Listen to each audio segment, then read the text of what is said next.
प्यारे बच्चों, मैं Suresh Kumar Kumawat noble educational group के यूट्यूब चैनल पर आपका तहे दिल से हार्दिक स्वागत करता हूं। आज बात करते हैं अपन 11वीं क्लास के फिजिक्स सब्जेक्ट की। मैं उम्मीद करता हूं कि आप लोग अभी फ्री होंगे, स्वस्थ होंगे, अच्छे होंगे और घर के ऊपर आराम से छाछ राबड़ी पी के मज़े से सो रहे होंगे। तो कुल मिलाकर ये है, एक टेंशन भी ये है, चिंता की बात ये भी है कि ये नोबल जो एजुकेशनल ग्रुप है वो आपके पीछे ही पड़ गया पढ़ाने के लिए, क्योंकि हम ये चाहते हैं कि हमारे जो नए बच्चे आए जो हमसे जुड़े वो काफ़ी खुश रहे, हमसे दिन प्रतिदिन नए से नया सीखने की तत्परता रखें और हम भी उनकी उम्मीदों पर खरा उतरने का पूरा प्रयास करते हैं। तो कल देखो, और फतेह की बात ये, आप लोग कल ही 12th के एग्जाम से फ्री हुए हो और आज ही नोबल एजुकेशनल ग्रुप के यूट्यूब चैनल पर फिजिक्स की क्लास आपके लिए स्टार्ट हो गई। तो इसी जोश, जितना जोश हमें है उतना ही जोश मैं चाहता हूं कि आप लोगों के अंदर कूट कूट के भरा रहना चाहिए, और वैसे जोश होना भी चाहिए, क्योंकि अभी तो किसी प्रकार की कोई चिंता भी नहीं है। घर पे आराम से खाना खाना, दिन में 3-4 बार और बढ़िया से सोना, और जितना 10-15 मिनट आप लोगों को पढ़ाया जाए उसको अच्छे से पढ़ना। तो इसी तत्परता के साथ मैं आपको एक जोशीली शायरी सुनाता हूं, ताकि आप लोगों का पूरा ध्यान हमारे इस नोबल एजुकेशनल ग्रुप के यूट्यूब चैनल पर आपका पूरा फोकस या ध्यान अपना उसके ऊपर आपका केंद्रित रहे। कि मुश्किलों में भाग जाना आसान होता है, मुश्किलों में भाग जाना आसान होता है, हर पहलू जिंदगी का इम्तिहान होता है, हर पहलू जिंदगी का इम्तिहान होता है। डरने वालों को मिलता नहीं कुछ जिंदगी में, डरने वालों को मिलता नहीं कुछ जिंदगी में, बस जीतने वालों के कदमों में सारा जहां होता है, बस जीतने वालों के कदमों में सारा जहां होता है। तो आइए इसी जोश, जुनून और नए रक्त संचार के साथ अपन बात करते हैं भौतिक विज्ञान की। क्यों? क्योंकि मैं आपको पढ़ाने जा रहा हूं भौतिक विज्ञान। एक्चुअल में भौतिक विज्ञान होती क्या है? भौतिक विज्ञान होती क्या है? कि विज्ञान की वह शाखा, विज्ञान की वह शाखा जिसके अंतर्गत प्रकृति और प्रकृति में होने वाली घटनाओं का अध्ययन किया जाता हो, जिसे हम क्या कहते हैं? भौतिक विज्ञान कहते हैं। वापस सुन लो कि विज्ञान की वह शाखा जिसके अंतर्गत प्रकृति और प्रकृति में होने वाली घटनाएं जिनका क्या किया जाता हो? अध्ययन किया जाता हो, उसे हम क्या कहते हैं? भौतिक विज्ञान कहते हैं। आगे बात समझ में? हाँ, 10वीं में आप लोगों को सर ने विज्ञान की परिभाषा भी बताई थी। क्या बताई थी? विज्ञान की परिभाषा। और विज्ञान की परिभाषा क्या थी?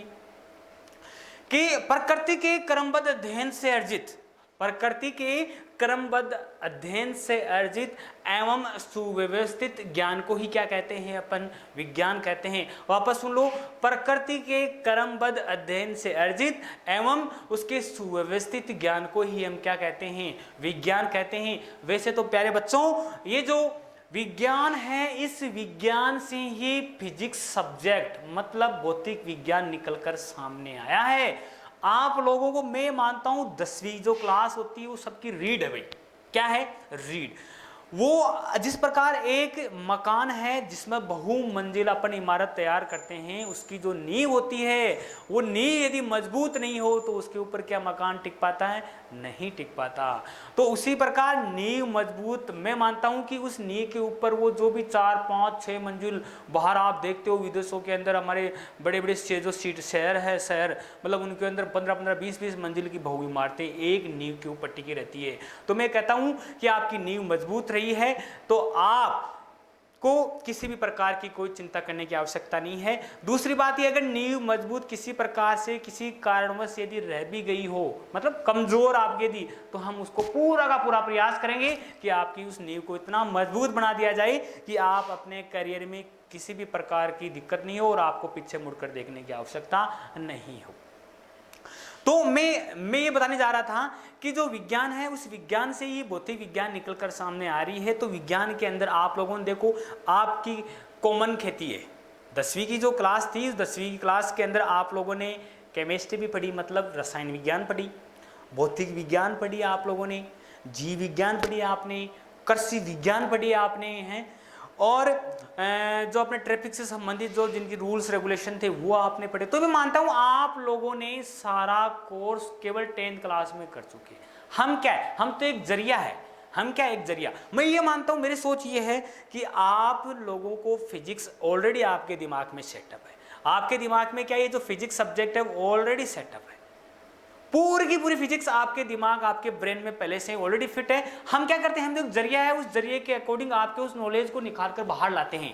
क्या करते हैं, उस नॉलेज को निकाल कर बाहर लाते हैं ताकि आप लोग उस नॉलेज को, आपके जो नई चीज आप जो सीख रहे हो, जो आपके नॉलेज में ऑलरेडी बने फिट है, उस ज्ञान को आप ढंग से व्यवस्थित तरीके से अपने प्रैक्टिस के अंदर लाओ और उनको ढंग से तैयार करके आगे से आगे बढ़ते जाओ। अब बात करते हैं अपन सबसे पहले मापस्ट इकाई की। क्यों? क्योंकि अब फ्री हो आराम से, तो इसी जोश जुनून और नए रक्त संस्कार नई एनर्जी के साथ अपन को क्या है आगे बढ़ना है, नई क्लास के अंदर कदम रखना है। तो बात करते हैं मापन, मात्रक और मापन, मात्रक व मापन, यूनिट एंड मेजरमेंट।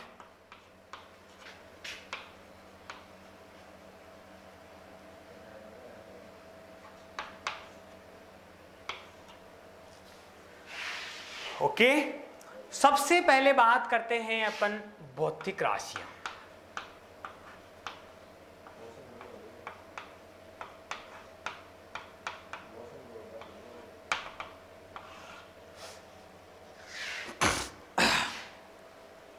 भौतिक राशियां होती क्या है?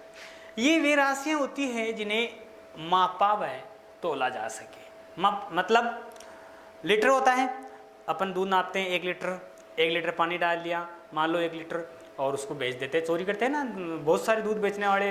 5 लीटर पानी के अंदर मतलब 5 लीटर दूध के अंदर 1 लीटर पानी डाल के आराम से 1 लीटर का पैसा आराम से कमाते हैं लोग, करते हैं, उनका वह पैसा है वो। तो इसी प्रकार अपन क्या करते हैं भाई, ये जो भौतिक राशियां होती है, तो उस दूध को और उस पानी को नापने के लिए अपन कौन से उपकरण का, लीटर का काम नहीं लिया ना अपन, लीटर से तो उनको मापा। तो मैं ये कह रहा हूं कि ये वे राशियां होती हैं, ये वे राशियां होती है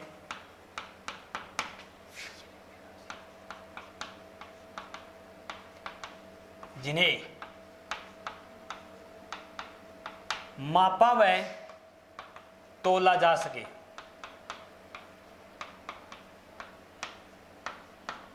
ये वे राशियां होती है जिन्हें मापा व तोला जा सके, भौतिक राशियां कहलाती है।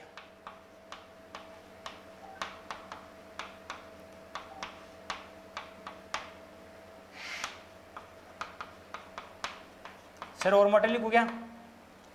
भौतिक राशियां कहलाती है। भौतिक राशियों को इंग्लिश में बोलते हैं फिजिकल क्वांटिटी। क्या बोलते हैं? Physical quantity. तो ये वे राशियां होती है जिन्हें मापा व तोला जा सके, क्या कहलाती है? भौतिक राशियां कहलाती है। ये 2 प्रकार की होती है भाई। कितने प्रकार की होती है? 2 प्रकार की।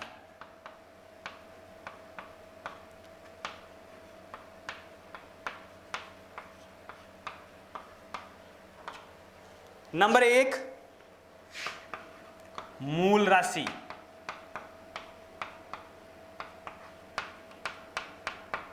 नंबर 2 व्युत्पन्न राशि,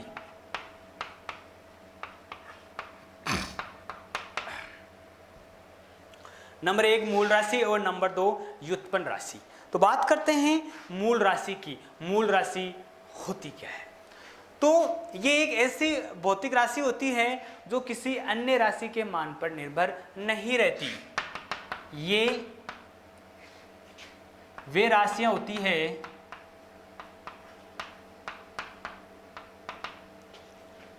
जो किसी अन्य राशि के मान पर निर्भर नहीं रहती।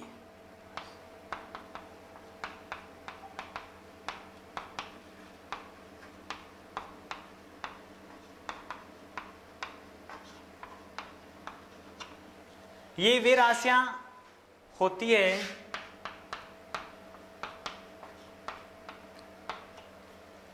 जो किसी अन्य राशि के मान पर निर्भर नहीं रहती मूल राशियां कहलाती हैं। और जो मूल राशियां होती है वो कौन कौन सी? एग्जाम्पल यदि इसका लिखना चाहें तो द्रव्यमान, लंबाई और समय।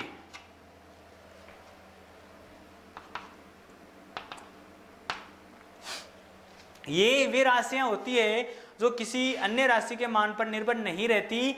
इसके एग्जाम्पल है द्रव्यमान, लंबाई और समय। अब बात करते हैं व्युत्पन्न राशियों की। ये कौन सी राशि होती है? ये वे राशियां होती है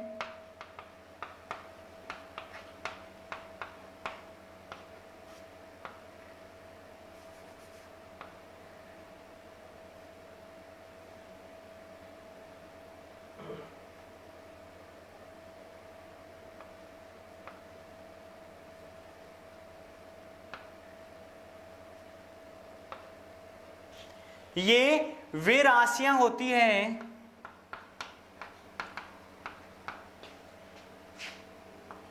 जिन्हें मूल राशियों से व्युत्पन्न किया जाता है।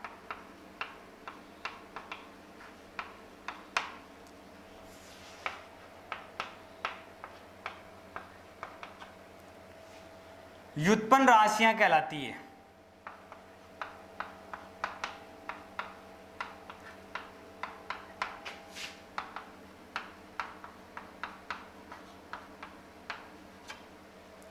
ये वे राशियां होती है जिन्हें मूल राशियों से व्युत्पन्न किया जाता हो। क्या कहलाती है? व्युत्पन्न राशियां कहलाती है। संवेग एग्जाम्पल है इसके संवेग, बल, कार्य।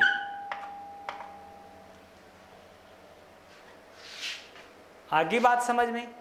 सबसे पहले बात की मैंने विज्ञान की।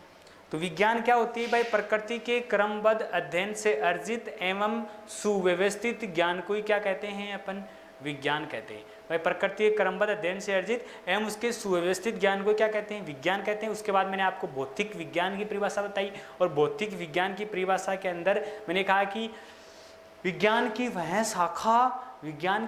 शाखा जिसके अंतर्गत प्रकृति और प्रकृति में होने वाली घटनाओं का या प्रकृति में होने वाले बदलावों का अध्ययन किया जाता हो, क्या कहलाती है? भौतिक विज्ञान कहलाती है। उसके बाद बात की अपने भौतिक राशियों की। क्यों? अपने फर्स्ट इकाई स्टार्ट हो गई है मात्रक व मापन। इसके अंदर सबसे पहला पॉइंट अपनी भौतिक राशियां। और भौतिक राशियां कौन सी होती है? ये वे राशियां होती हैं जिन्हें मापा व तोला जा सके, भौतिक राशियां कहलाती हैं। अपने नोट्स पेन उठाइए और इस सिस्टम को फटाक से लिख लीजिए ताकि अपन अगले टॉपिक के ऊपर प्रकाश डाल सकें। ओके, मिटाने जा रहा हूं मैं इसको। अगर जिसने नहीं लिखा हो वो अपने मोबाइल में स्क्रीनशॉट ले लें। इसका क्या ले लें? अपने मोबाइल से इसका स्क्रीनशॉट ले लो ताकि आप मेरी क्लास जैसे खत्म हो उस क्लास के बाद आप लोग उससे अपने आराम से उसको नोट्सों के अंदर लिख सको। ओके, तो आप, मैं आशा करता हूँ सब लोगों ने आपका यहाँ से स्क्रीनशॉट ले लो ताकि मैं आगे बढ़ूँ। ओके,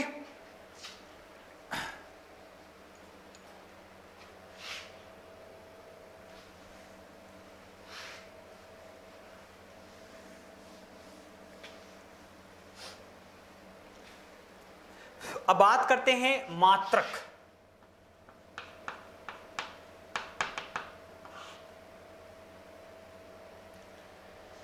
मात्रक होता क्या है? किसी भौतिक राशि के मापन के लिए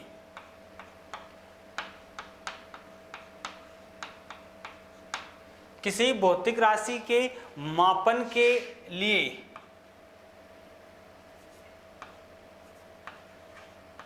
नियत किए गए मानों को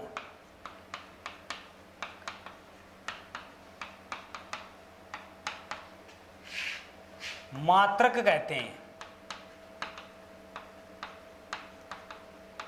मतलब कैसे? मात्रक कैसे? जैसे भाई मैं हूं, मैं हूं सुरेश कुमार कुमावत, ठीक। कुमावत मेरा क्या है, सरनेम, और इसी सरनेम से मुझे लोग जानते हैं भाई। और कुमावत के अंदर मेरा गोत्र जैसे मान लो जलिंद्रा है, तो उस गोत्र के अनुसार यदि बात की जाए तो ठीक उसी प्रकार कुमावत मेरा सरनेम, उसके अंदर एक जलिंद्रा, तो मेरा ये उपनाम मेरे परिवार से, मेरे दादाओं से ये चीज मेरे को वंशानुगत मिला, हमारे पीढ़ी दर पीढ़ी हमें मिल रही है। उसी प्रकार ये भौतिक राशियां जो होती है उनको मापने के लिए भी ये मात्रक होते हैं, और ये मात्रक इतने जरूरी होते हैं कि जैसे एक बंदर होता है, बिना पूंछ का बंदर कैसा दिखता है, उसी प्रकार ये मात्रक आपको लगाना नहीं भूलना है। कोई भी भौतिक राशि दी गई हो, उस भौतिक राशि के साथ उसका मात्रक लिखना बहुत ही कंपलसरी होता है। आप लोगों ने आज तक 10वीं तक आप लोगों ने ये लिखा, गलती से मान लो कोई बच्चे मात्रक लिख भी आते हैं, कई बच्चे मात्रक छोड़ आते हैं, तो आपको ऐसा कतई नहीं करना है। कोई भी भौतिक राशि हो, कोई भी न्यूमेरिकल्स निकाल रहे हो या कोई क्वेश्चन निकाल रहे हो तो उसका मात्रक आपको लगाना आवश्यक है। मात्रक के बाद देखो 4 प्रकार की पद्धतियां होती है। अब मात्रक क्या होता है, मात्रक बता दिया मैंने कि किसी भौतिक राशि के मापन के लिए नियत किए गए मानों को हम क्या कहते हैं, मात्रक कहते हैं। और मात्रक के बाद इन मात्रकों को किस प्रकार अपन डिफरेंट, किस प्रकार उनको बांटते हैं, किस प्रकार उनको अलग अलग करते हैं, तो उन मात्रकों के लिए 3 प्रकार की पद्धतियां निर्धारित की गई। लेकिन मैंने अभी पहले कहा था कि 4 प्रकार की जो पद्धतियां होती है, तो मैं यही मानूंगा सबसे पहले कि सबसे पहले 3 ही प्रकार की पद्धतियां होया करती थी। और उन 3 प्रकार की पद्धतियों के अंदर एक पद्धति और बनाई गई जिसका नाम था अंतरराष्ट्रीय पद्धति।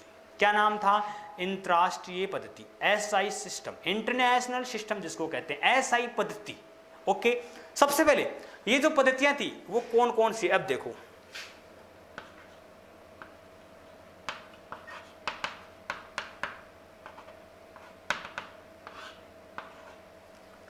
सबसे पहले बात करते हैं पद्धतियों की।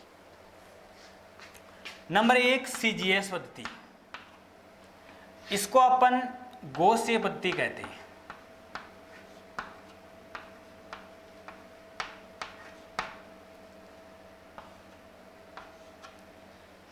नंबर कहते हैं अपन 2 एमकेएस पद्धति।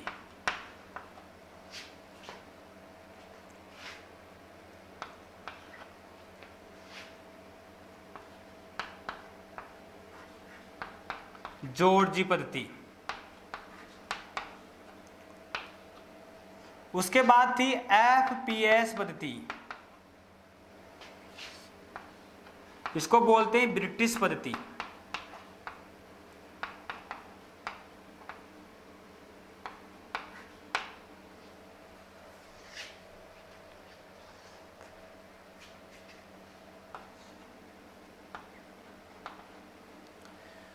और 1960 में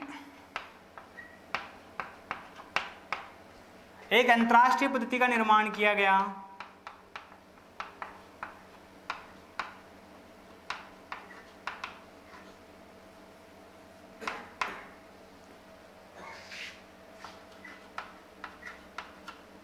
उन्नीस सौ 60 में एक अंतरराष्ट्रीय पद्धति का निर्माण किया गया जिसे हम क्या कहते हैं, एसआई पद्धति कहते हैं। क्या कहते हैं, इंटरनेशनल सिस्टम।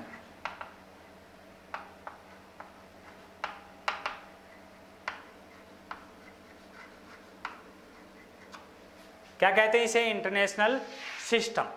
तो कुल मिलाकर ये 3 प्रकार की पद्धतियां थी मेनली। और 1960 से पहले सीजीएस पद्धति, एमकेएस पद्धति और एफपीएस पद्धति, इन तीनों पद्धतियों में ही किसी भी भौतिक राशि का मापन किया जाता था।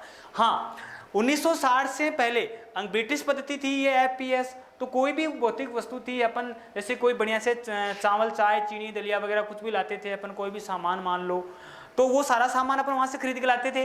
तो पहले क्या होता था, पहले इस पद्धति में मापते थे, पहले ब्रिटिश अंग्रेज नापते थे हैं, फिर सीजीएस में मापते थे, फिर एमकेएस पद्धति में। तो कुल मिलाकर एक वस्तु को तीन जगह मापना तोलना काफी असुविधाजनक था। तो इन सब चीजों को ध्यान में रखते हुए हमारी राज्य सरकार, हमारी सेंट्रल गवर्नमेंट सन 1960 में इस एसआई पद्धति का निर्माण किया, जिस एसआई पद्धति के अनुसार किसी भी भौतिक राशि को इस एसआई पद्धति के अनुसार मापके में दे दिया गया। अब इस एसआई पद्धति का, वैसे तो मैं एक आपको बात ये बता दूं, ये एसआई पद्धति कोई कहीं अलग से पद्धति नहीं है, ये एसआई पद्धति केवल और केवल एमकेएस पद्धति का एक रूपांतरण है और एमकेएस पद्धति के अनुसार ही इस एसआई पद्धति को ढाल लिया गया है। आप में लगभग जितने भी कोई मान होंगे, लगभग मान जो होते हैं जो एमकेएस पद्धति में होते हैं, जो मात्रक होते हैं वो कि वही एसआई पद्धति में होते हैं। तो ये कोई अलग नहीं है, ये कोई अलग नहीं है, ये केवल और केवल कहां से निकलकर सामने आई, एमकेएस पद्धति से निकलकर सामने आई है और उस पद्धति से ही हम क्या है इस एसआई पद्धति का निर्माण कर लिया और उस पद्धति में हमें क्या भी आसानी रहती है मापने के लिए।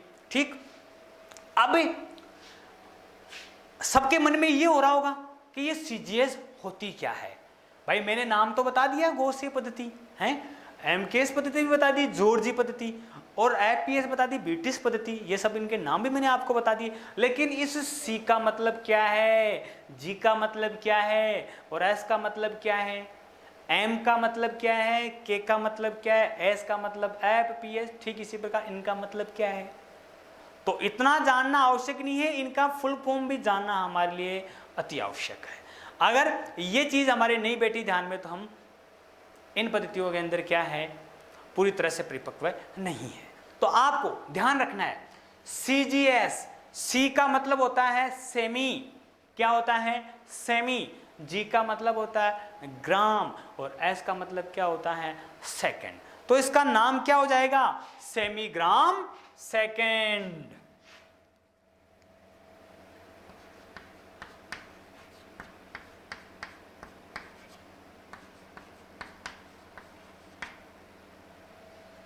सेमीग्राम सेकंड। अब बात करते हैं एमकेएस। एमकेएस के लिए मीटर, एम मानी, के मानी किलोग्राम और एस मानी सेकंड।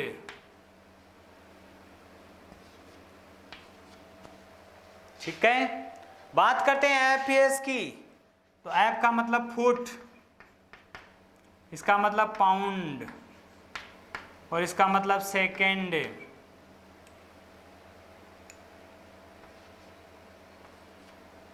फुट, पाउंड और सेकेंड। ओके,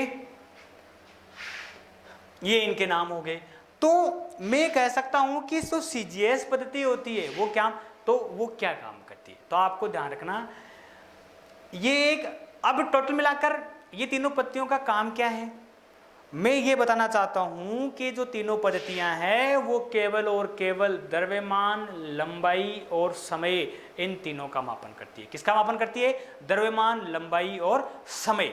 तो कुल मिलाकर इन तीनों पद्धतियों को केवल और केवल एम, एल और टी मतलब द्रव्यमान, लंबाई और समय के अंदर ही रूपांतरित करेंगे। ओके, तो मैं ये कह सकता हूं, आपको परिभाषा पूछ लेवे, मान लो भाई सीजीएस पद्धति किसे कहते हैं, तो आपको क्या लिखना है, तो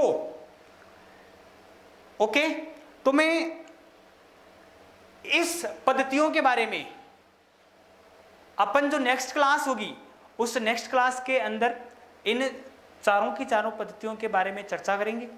और तब तक मैं आपसे ये उम्मीद करता हूं कि मैंने आपको जितनी चीज पढ़ाई है उस चीज को हंसते खेलते मुस्कुराते उसको आराम से अच्छे अपने नोट्सों में व्यवस्थित कीजिए, उतारिए, ताकि आपको यूँ लगे कि हमने 11th क्लास के जो भी आपका सब्जेक्ट हो, मैथमेटिक या बायोलॉजी, तो उसकी पढ़ाई हमने सुचारू रूप से चालू कर दी। और हमें बहुत इतनी सारी असुविधाओं के कारण भी हम आपके लिए इतने तैयार रहे हैं कि हमारे को चाहे कितनी भी असुविधा हो, हम ये चाहते हैं कि हमारे एजुकेशनल ग्रुप के जितने भी बच्चे हैं जो यूट्यूब देख रहे हैं वो बच्चों में किसी प्रकार की असुविधा ना हो, उनको घर बैठे जिस प्रकार से हमारे स्कूल के अंदर पढ़ाई चलती है उसी प्रकार आपके लिए यहाँ पढ़ाई चलती रहे। Okay, all the best.